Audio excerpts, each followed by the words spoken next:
Here's your list of charges. You hacked into the Army, the Navy, the Air Force, the Department of Defense and NASA, amongst other things. Why?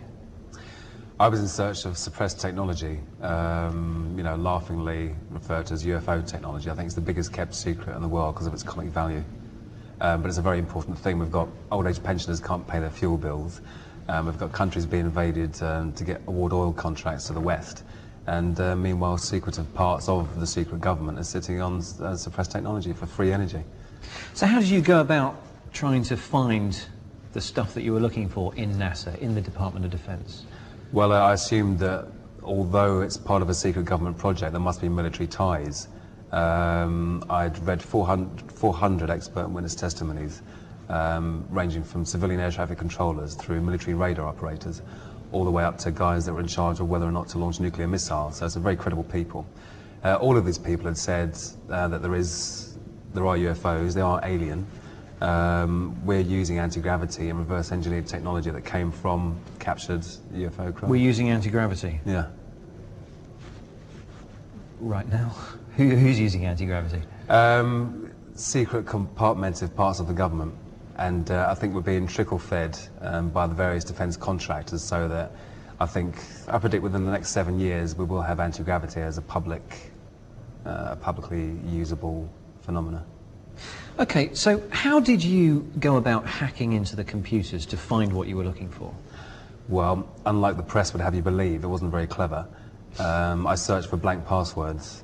I wrote a tiny Perl script, the Perl language, that tied together other people's programs that searched for blank passwords, so you could scan 65,000 machines in just over 8 minutes. So you went and actually accessed 65,000 machines sitting on, I guess, 65,000 desks in different buildings? No, because all 65,000 aren't necessarily live yet. You might find typically 5,000 might be live, and out of that 500 might be Windows machines, then 50 might have blank administrator passwords, which is a pretty bad ratio for the world's largest military.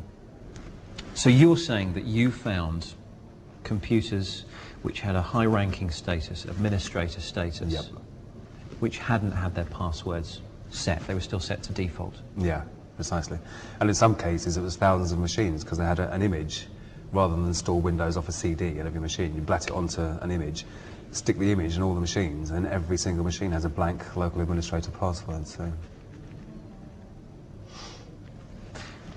And you actually eventually took control of one particular machine on a desk somewhere in NASA, is that right?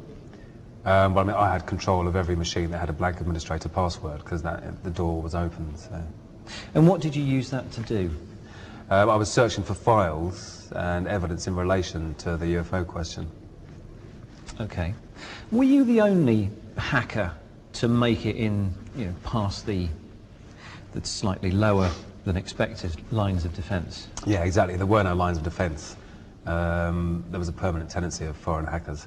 You could run a command when you're on the machine that showed connections from all over the world.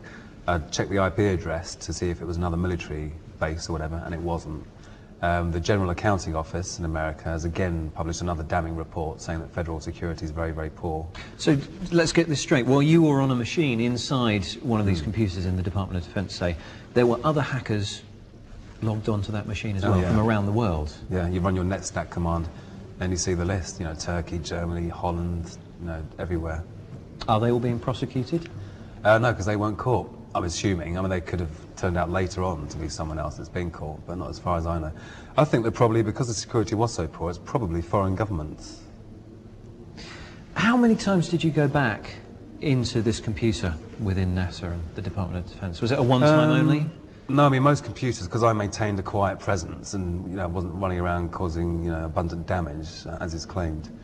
I was back on most computers for as long as it took for me to find out if there was any information on there which would be useful to my research. So how many times do you think you went?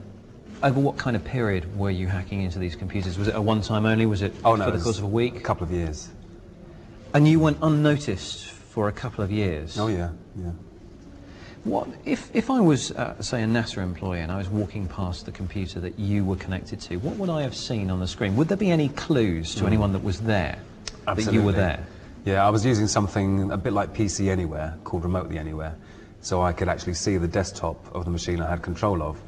And if you were walking past there, you would see the mouse move and me, you know, doing whatever I was doing on that desktop. Why weren't you spotted then?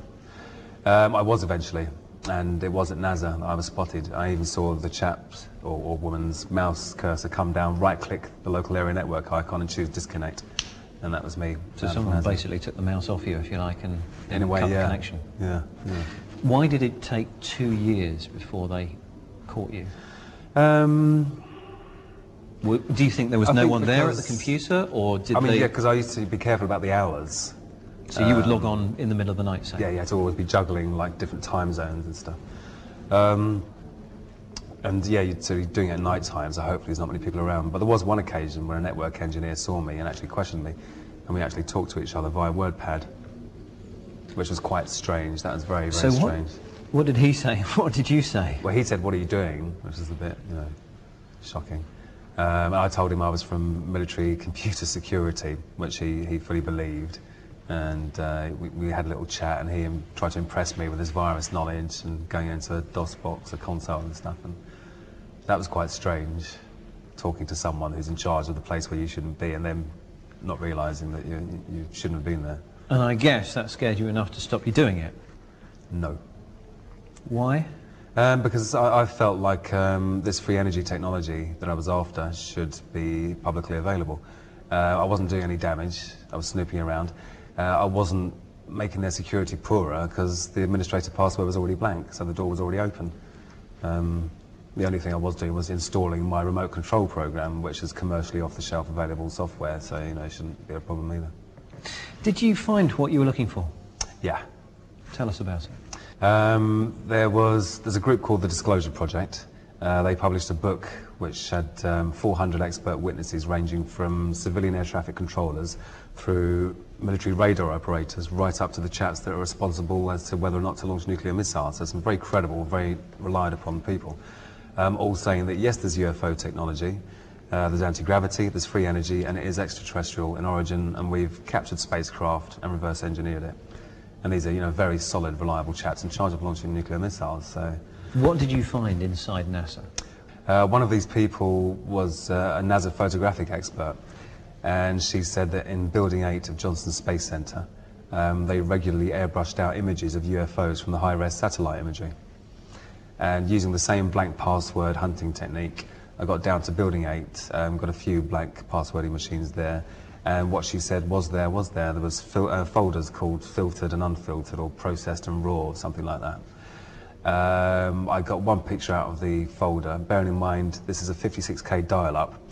So a very slow internet connection. Oh, crikey, yeah, I mean, you know, dial-up days. A 235 megabyte picture, and if you're talking 5 minutes a megabyte, obviously impossible to download. Also in a NASA proprietary image format, not a GIF or a JPEG or anything. So using the remote control program, I turned the colour down to 4-bit colour, the screen resolution really, really low, and even then this picture was still, you know, juddering and coming onto the screen. But what came onto the screen was amazing. It was a culmination.